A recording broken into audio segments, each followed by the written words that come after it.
이렇게 유지되어 왔던 그 인문학 강의의 그 일방적인 스타일이 이제 좀 변화를 줘야 될 시점이 오지 않았는가라고 이제 말씀드릴 수 있겠습니다. 자, 그래서 얘기가 좀 빠른가요?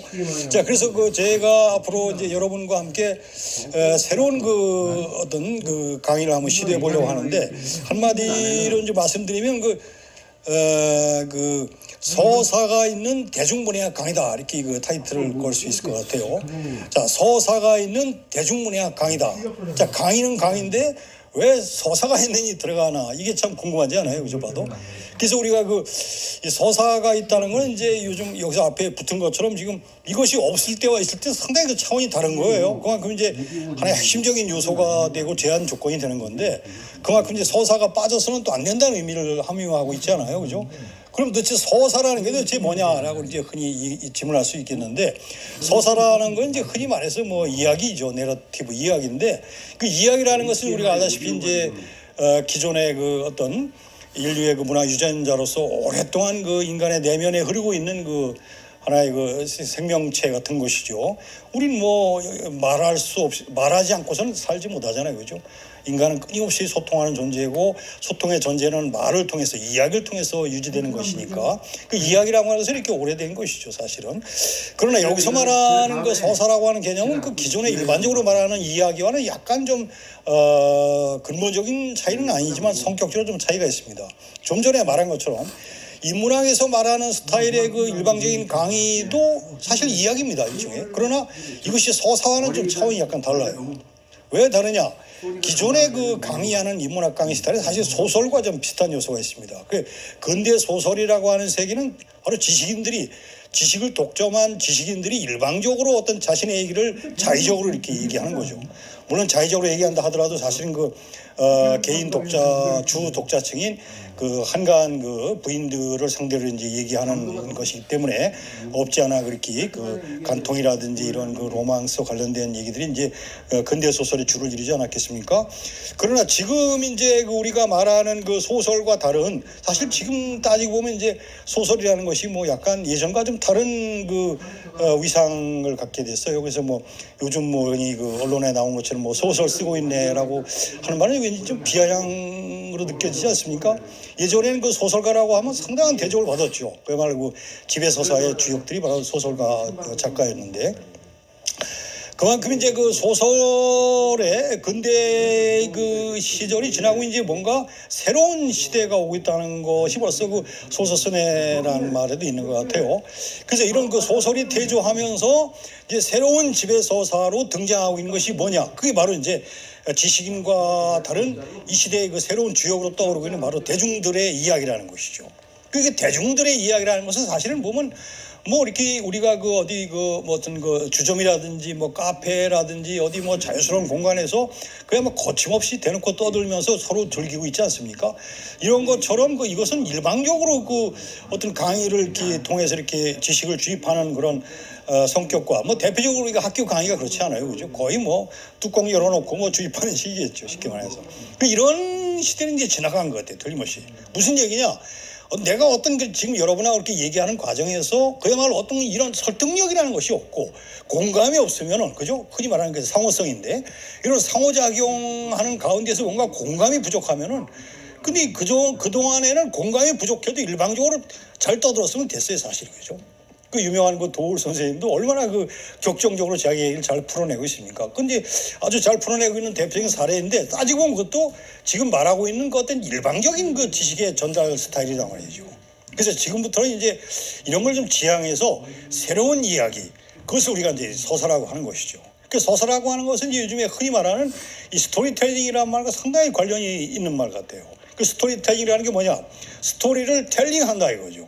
어떤 이야기, 내용을 지닌 어떤 스토리를 말한다 이거죠. 전달한다 이거죠. 그러니까 예전 고대 시대에 이렇게 집단적인 관중 앞에서 연극이, 비극이 실현되는 거와 또 다르고, 근대 소설에서 일방적인 개인 독자들이 이렇게 문자를 통해서 이렇게 혼자 이렇게 내면의 어떤 이렇게 독서 행위를 하던 그 시절과 또 다르게, 내가 어떤 강의를 하고 여러분과 이야기를 나누는 과정에서 지금 시대에는 바로 대중적인 그 청중을 앞에 놓고 얘기하는 거와 것이 하나의 전제로 되고 있다는 것이죠.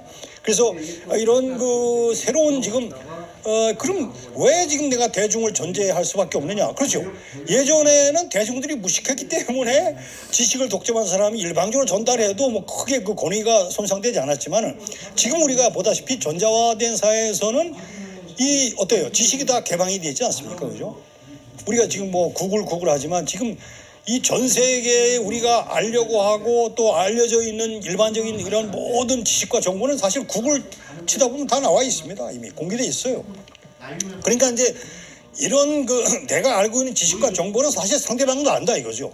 그러니까 너와 나 사이에 사실 근본적으로 어떤 지식 차원에 있어서의 그 어떤 그 정보의 양이라든지 수준은 큰 차이가 없다는 거예요. 이해되시죠? 그러니까 이제 이런 것에서 벗어나기 위해서 어떻게 되냐? 이런 것을 근본적으로 그러니까 1차적인 데이터 지식을 사유할 수 있는 새로운 어떤 그 지식의 차원이 요구된다는 거죠. 그러니까 지금 그 새로운 시대가 요구하는 그 어떤 그 전달 방식과 교육 방식이라는 것은 그야말로 어떤 그 지적인 것을 넘어선 새로운 사유를 요구하고 있어요. 그러니까 상당히 그 철학적인 거죠. 없지 않아? 그래서 담론을 요구하고 있고 새로운 그 어떤 공감이라고 하는 것이 요구되고 어떤 그 상호작용을 통해서 뭔가 너와 나 사이가 정말 그야말로 뭔가 좀 케미라고 하잖아요. 그 케미스트리, 화학 반응, 그죠? 화학 반응이라고 흔히 말하는 이런 그 내면의 어떤 공감이 서로 어우러지는 가운데에서 무엇이 자연스럽게 발현이 되고 뭐 하자 했을 때 그것이 행동으로 가는 거지 그냥 갑자기 될 수 없다 이거죠. 그래서 이런 그 서사라고 하는 것이 과연 얼마나 중요했는지 실제 한번 사례를 들어볼까요? 여러분 우리 얼마 전에 지금 우리 광화문 촛불 서사를 한번 경험해 보지 않았습니까? 광화문 촛불 서사라는 게 어떻게 이루어졌을까요? 자, 지금 제가 서사의 한번 그 기본 틀을 한번 얘기해 보려고 하는데요. 광화문 촛불 서사를 통해서 이 정권이 교체되기까지는 사실 엄청난 그 혁명의 물결이 일어나는 건데 흔히 말하는 그러나 이런 혁명의 물결이라는 것이 어떻게 그냥 일어나겠어요?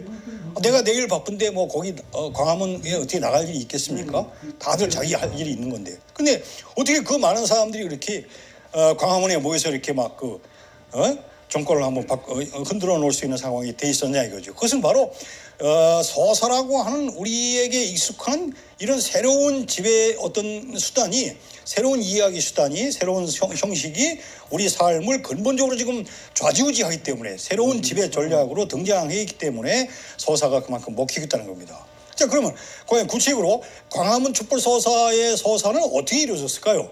그것은 첫 번째 이런 겁니다. 자, 지금 대통령의 연설문이 대필이 되었다는 거예요. 이건 뭐 사실이지 않습니까? 이미 뉴스의 어떤 데이터를 통해서 정확히 객관적으로 밝혀진 사실이에요. 이 객관적으로 밝혀진 사실은 물론 엄정하게 검증이 돼야 되지만 어떤 간에 밝혀진 사실로 검증이 되지 않았습니까? 근데 중요한 건 뭐예요? 이 1차적인 데이터를 가지고 우리가 논하는 것이 중요한 게 아니고 이 1차적인 데이터 속에 갖고 있는 그 데이터의 의미를 분석해내고 그걸 읽어내고 사유하고 그 사유한 해석한 걸 통해서 우리가 어떤 상황을 이 주어진 공동의 상황을 공유해내고 있는 거 이 공유하는 거 이 부분이 바로 우리가 서사적인 상황과 관련되어 있는 중요한 상황입니다. 그럼 이것은 어떤 상황을 암시하고 있는가요? 우리에게 어떤 해석적 상황을 요구하고 있는 거죠? 그렇습니다. 바로 대통령의 연설문이 대필이 되었다는 것은 대한민국의 대통령은 허수아비라는 거 아닙니까? 대한민국의 대통령이 허수아비라는 거예요. 이것은 우리가 1차적인 데이터를 새롭게 읽고 해석하고 사유하지 않으면 얻을 수 없는 결과입니다. 근데 중요한 건 뭐예요? 이 1차적인 데이터를 해석하고 새롭게 사유해낸 이 사실이 어때요? 많은 사람들의 가슴에 엄청난 충격을 일으켜준 거 아니겠습니까? 그야말로 촛불을 당기게 된 거죠. 왜? 아니, 대한민국의 대통령이라는 사람이 누굽니까? 국민의 생명과 재산을 보호하고 운명을 책임질 사람 아닙니까? 그죠? 그잖아요. 이 사람이 어때요? 대통령의 연설문도 직접 자기가 뭐 바빠서 다 쓰진 못하겠죠.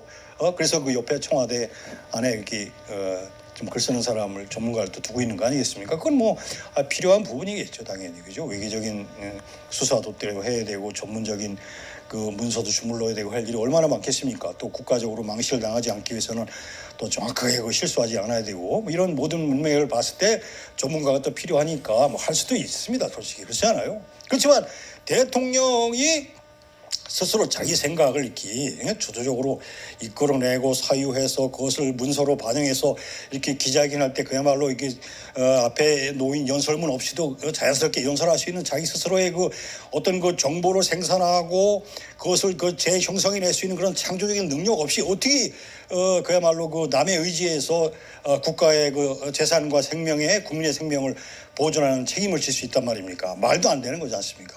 그러니까 국민들이 그야말로 들고 일어났던 거예요. 그러니까 어떻게 되겠어요? 대통령을 갈아치우자라고 하는 것이 자연스럽게 나올 수밖에 없는 겁니다. 그러니까 어떤 하나의 행동이 이렇게 나오기까지는 그만한 충분한 공감을 바탕으로 하는 근거가 설정이 돼야 되는 거예요. 그러니까 그 근거라는 게 바로 뭐예요? 근본적인 논거 아니겠습니까? 말 그대로. 이 근본적인 논거야말로 우리가 함께 공유해야 될, 우리가 함께 공유할 수 있는 아주 중요한 객관적 지식에 바탕한 새로운 사실인 겁니다. 근거, 논거는 새로운 사실이에요. 1차적인 사실을 바탕으로 구해낸 새로운 사실, 이 새로운 사실이 바로 창조적인 사유를 통해서 나왔다는 것이죠. 바로 이런 공감을 바탕으로 한 상호성을 전제로 한 이런 그 과정을 통해서 우리는 자연스럽게 촛불 행동에 동참할 수 있었던 것입니다. 그래서 우리가 바로 광화문 촛불 서사를 통해서 이런 정권을 결국 새롭게 이렇게 전환시키기까지 이 모든 과정에는 뭐가 있었다? 바로 그렇습니다. 바로 이 서사라고 하는, 서사소라고 하는 가장 중요한 그 기본 요소가 깔려 있었다는 겁니다. 무슨 얘기냐? 서사라고 하는 것이 지금 우리 시대를 바꿔놓을 수 있는 근본적인 요소가 되고 있다라고 하는 것을 여러분에게 이렇게 말씀드릴 수 있겠습니다. 그래서 앞으로 이 강의를 통해서 이 서사적인 그 틀을 바탕으로 해서 우리가 여러분과 같이 함께 어떤 그 새로운 인문학의 세계를 한번 개척해보는 새로운 미적 영토의 세계로 한번 같이 미끄러져 들어가 보려고 합니다. 많은 기대 바랍니다. 감사합니다. 예, 됐습니다. 예.